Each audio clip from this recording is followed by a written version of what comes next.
everyone. Thanks for your participation in the first Fiction Friday. I'm very excited with all of your responses and how that turned out.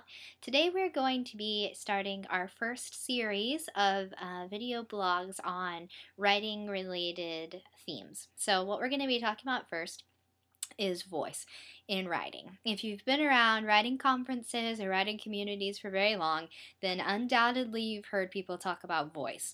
But the thing is, often when people talk about voice, because it's such an important thing, but also such an artistic type of orientation, people use very vague terms whenever they're referring to voice. They say things like, well, voice is what makes your writing sparkle.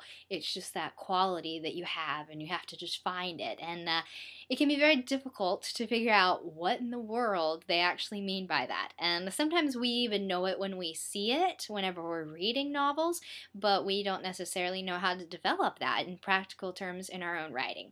So we're going to break up this idea of voice into a series of several video blogs, and today what we're going to be focusing on is what voice is in the first place.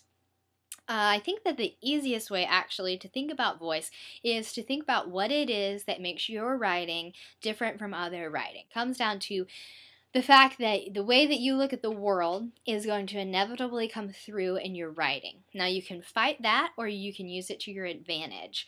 That's what voice really is. It's why you choose to look at the world the way that you do. And the difficult thing about voice is that we don't always pay attention to how we view the world because we expect everyone else sees the world just like we do.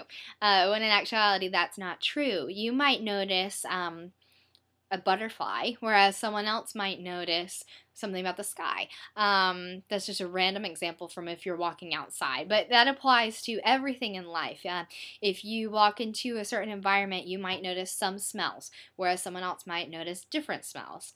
These types of things you want to start paying attention to and ask yourself, well, what is it about me that's different from other people? How can I use that to my advantage and color my characters accordingly?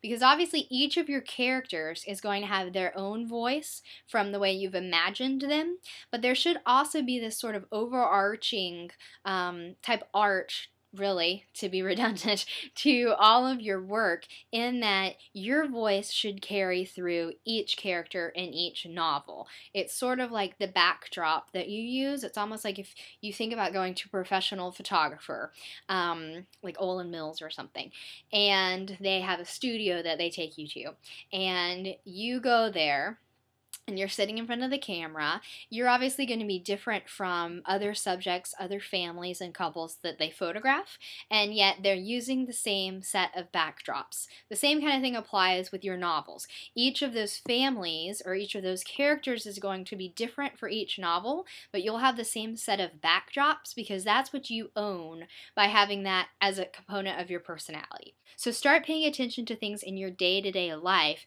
that give you that feeling. It doesn't have to be some kind of grand vacation. It could be, but it might be something so simple as maybe you're a morning person and you love to get up at the crack of dawn and watch the birds flying around looking for food, or listening to the teapot as the water boils, something like that. Start paying attention to what makes you sort of come alive, and then find a way that you can use that in your word choice and also in the way that you sort of color your characters, and that will help you as we learn to develop voice, which will be what we talk about next Monday as we get a little bit more in depth into it.